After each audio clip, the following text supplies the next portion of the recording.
Hey, what's it like to own a piece of property out in the middle of nowhere with river access, no neighbors, out in the middle of BLM, mile and a half of riverfront? Let's go check it out. Let's hit the road.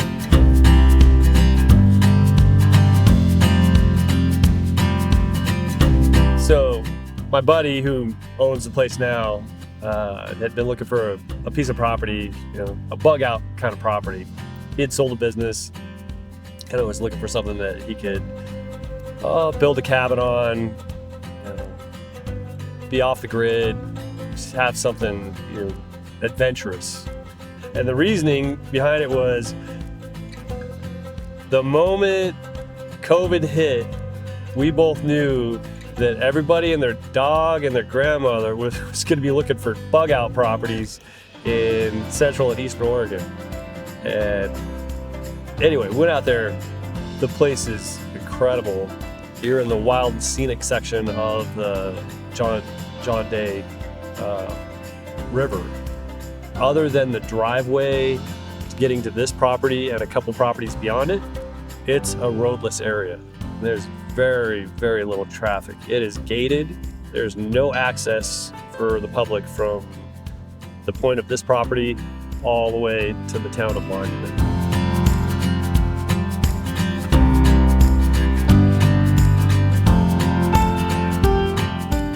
Usually have to go through all this hustle and bustle of getting yourself packed up, getting the Polaris packed up, packing your clothes, your gear. You're getting out of the valley.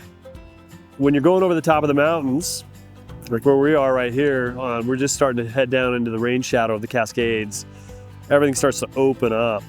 And there's a quote from a Ken Kesey book on Sometimes a Great Notion, and I don't know the quote, but essentially it was like the forest in the Cascade Mountains and down on the coastal range. It's almost like a jail cell bars. And so once you get over on the eastern side of the Cascades, everything starts to open up, and it kind of gives you that feeling of wide open freedom. So anyway, I usually stop on the top of the pass, get a view. Everything kind of starts to melt away. The spaces are more wide open, and that's when you start to enjoy the rest of your trip to get to the property.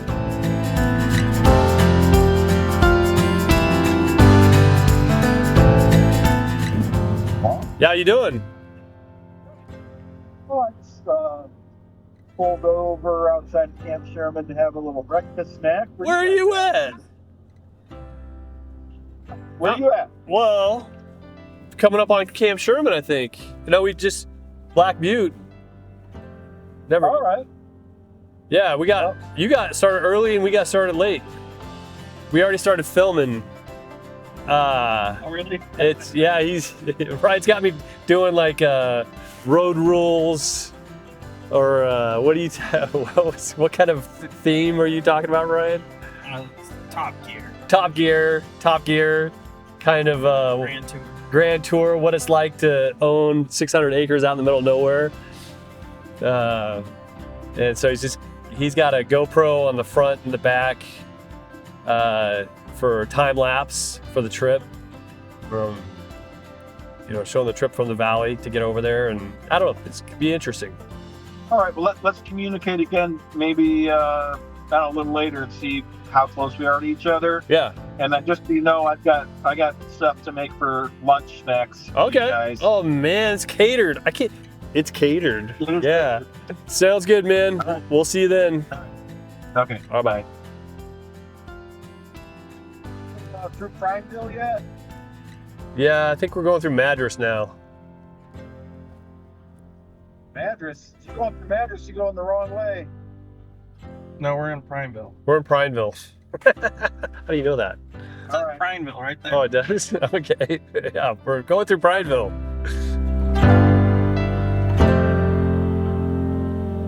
David Mitchell. What? Yeah, Oh, yeah. There's a little hotel here that's for sale. and then here's the trading company. Yeah. Going by the whole thing. Right here. It's still for sale right here. Yeah. Oregon Hotel. And it's called the Oregon Hotel. I mean, you got the name, Oregon Hotel.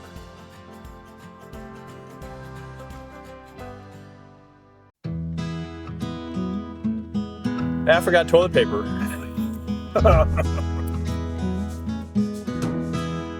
Oh, we went through Long Creek, which is kind of your center of gravity if you need to stop in and get some fishing lures or a little bit of food.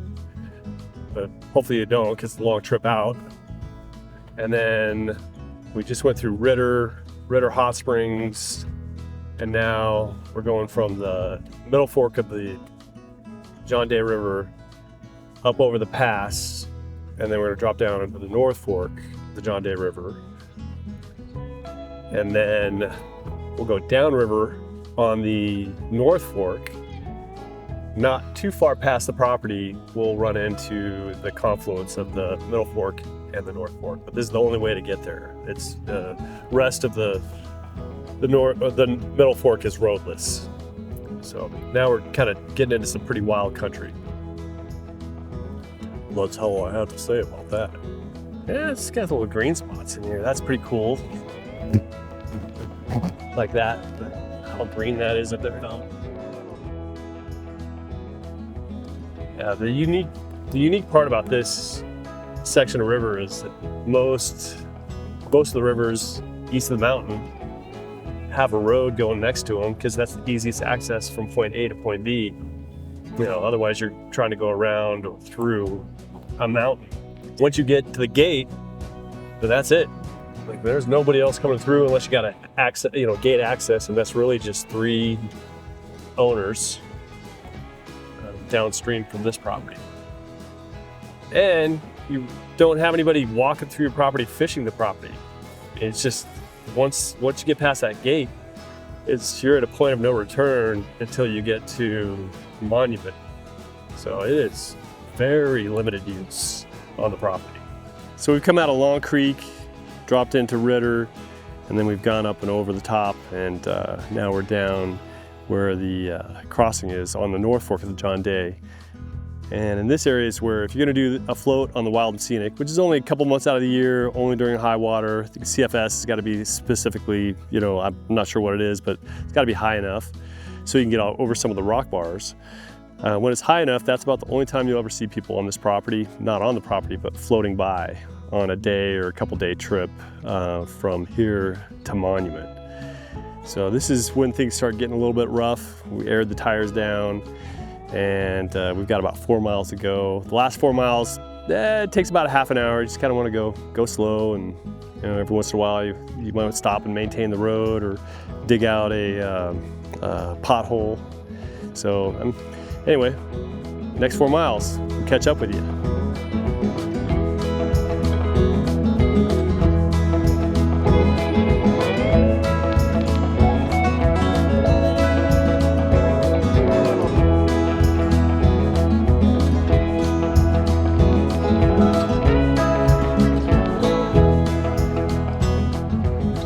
This is what we call strategic access. I mean, nobody's gonna drive around that gate. They can't drive around the upside. I think otherwise they're gonna end up in the river. We're on the southern portion of the property, the downstream side, going towards Monument. And this is Ditch Creek, which is probably a 40-mile drainage, and it cuts a deep ravine into the property. Property's on both sides. It's a really gamey area. So if you are out here in the winter, or if you do have some tags, you're likely to spend some time in here, or at least glassing through here. There's always something happening in this drainage. This property comes with 2 LOPs, and that's basically what you're gonna get with that is 2 elk tags. It's a cow or bull. You have to pick what you want. And then there's 2 buck and 2 doe tags as well. And if you're hunting for cow, really, your season is quite long. You have 2 seasons that kind of go back to back. So a lot of time, a lot of flexibility. Chances are in the summertime, this is probably where you're gonna be spending your time. This is late spring, mid-spring right now, so the water's up a little bit. But the summertime when the water goes down, it turns into a kind of a rocky beach area, and the water's moving a lot slower.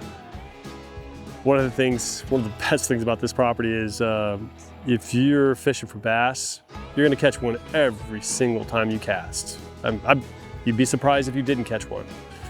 And that's the same way all the way up and down this river. There's all these little pockets and holes, and when the water slows down here, it's a lot of fun for the kids and the youngsters. For the adults, if you're feeling like a little adventurous, and this is in the summertime after the high flow goes down, you can run a Polaris down, run your ATV down, 5-10 miles downriver, and there's reciprocal easements with a couple of the landowners farther on downriver. Leave one down there, come back up, and put your paddleboards in, and you can have a nice leisurely float down 5 or 10 miles, or however long you want to go. And there's a couple of rock bars. It can get a little exciting, but it's nothing too challenging. This is a split zoned property, and it has a lot of record. So a lot of record means that it is buildable. You could use the current site where it's at. There are some restrictions on that, being inside the wild and scenic designation, or you could pick another spot. There used to be an old cabin up on top of the hill over here where there's an active spring, and actually a developed spring. Across from that is a big, nice flat area for camping, and then it has all of this other side of the river that you could play with. And in the summertime when the water gets low, or late spring, then it's a lot easier access over to that section of the river. So now we're gonna head up to the top. Fantastic views up there, enormous property, and once you get up to the top, there's hundreds of thousands of acres of Forest Service and BLM that you can play on. So let's go check it out.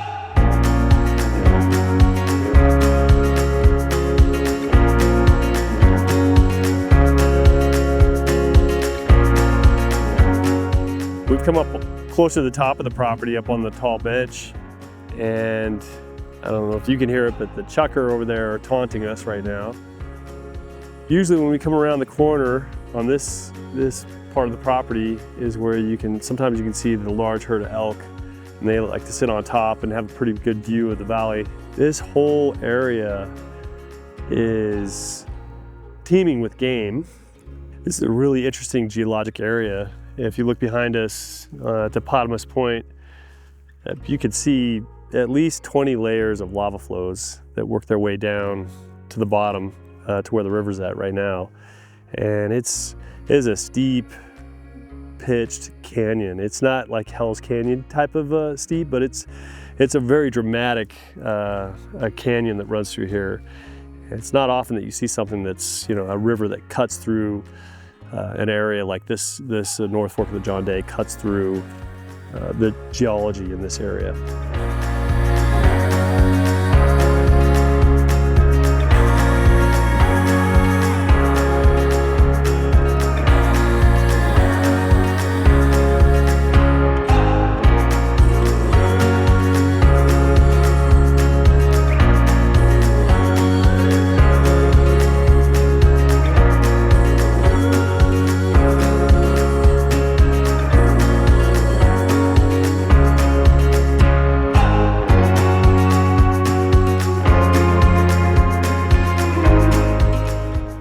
After a long day of playing in the river, rafting, kayaking, fishing, hunting, or just hiking or relaxing, imagine yourself ending your day in this spot.